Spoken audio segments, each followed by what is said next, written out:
hear you. Okay. So, what I want to do, guys, is I want to show you how to graph this problem. Now, there's a couple ways we could graph the problem. We're pretty good with graphing a problem when it's in slope-intercept form, right? So, what we could always do is just solve for y so it's in slope-intercept form. So to do that, I need to isolate my y variable. So I'm going to show you one way to do this, then I'm going to show you another way, which I think would be easier for Jamie to solve.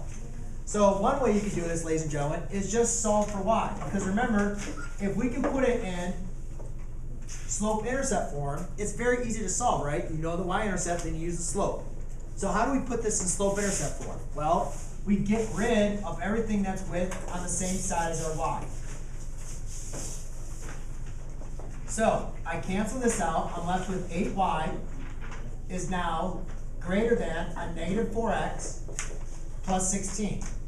Okay? I subtract the 4x because it's a positive 4x on the side of the y. Then the next thing I'm going to do now is I need to get rid of multiplication by 8. So to undo that, I divide by 8. So therefore, I have y is greater than. Now make sure when you divide an expression by a number, you got to make sure you divide the 8 into both of those terms. So therefore, negative 4 divided by 8 is a negative 1/2 x plus 16 divided by 8 is 2.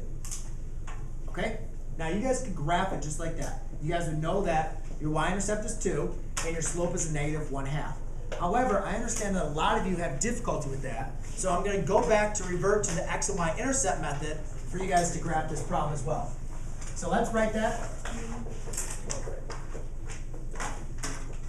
So that is one way. You guys could graph it like this. However, the next thing I want you guys to remember is, how about, you know what? Let's just forget about slope-intercept form. And remember, when we have an x and a y on the same side, if you're not very good with solving for y, don't worry about solving for y. Just set x equal to 0, solve for y. That's going to tell you the y-intercept. And set y equal to 0 and solve for x, and that's going to set your x-intercept. So what I can do is say 4x plus 8y equals 16.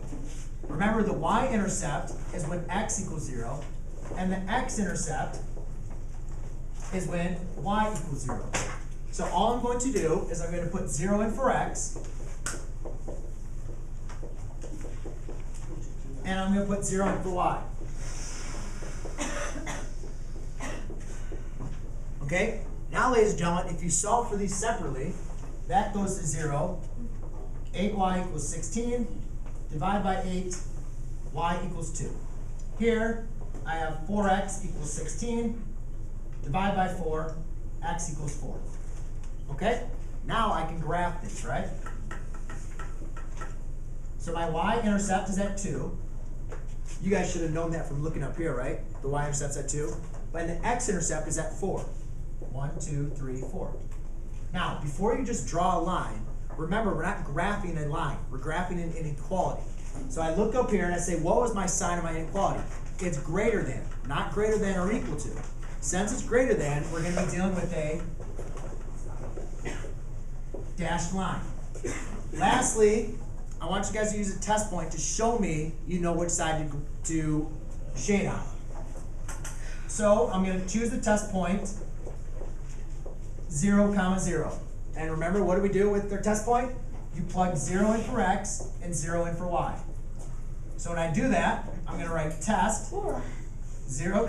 It's long, isn't it? Yeah. So you do 4 times 0 plus 8 times 0 is greater than 16. So I have 0 is greater than 16. True or false? False. So therefore, this point is therefore false. And when one point below the line is false, all points below the line are false. Therefore, all points above the line are true. So we shade towards our true statements. Okay?